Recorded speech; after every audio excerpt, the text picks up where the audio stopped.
जाहि देश सोन मांग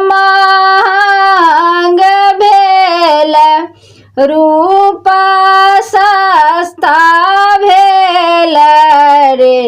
ललना रे ताहि देश भैया के बनी जी कैल सोनबा बेसाही लेल रे। अपना लेल भैया छुड़ियार कटोरिया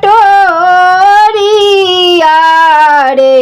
ललना रे भौजो लेल कंगना, बहिन किछु नहीं रे। हंसी हंसी कहथिन ननदो सुनु मोर भौजो रे।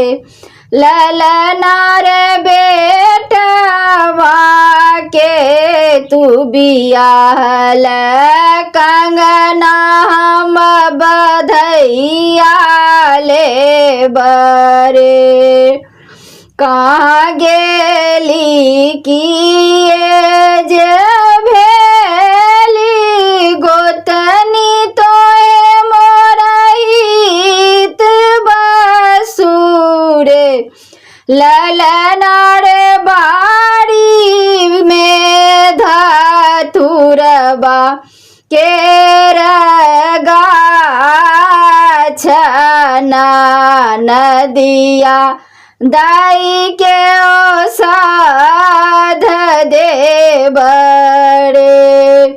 पहिने जे पिए बन बर की दाई की, तखन छोट की दाई रे।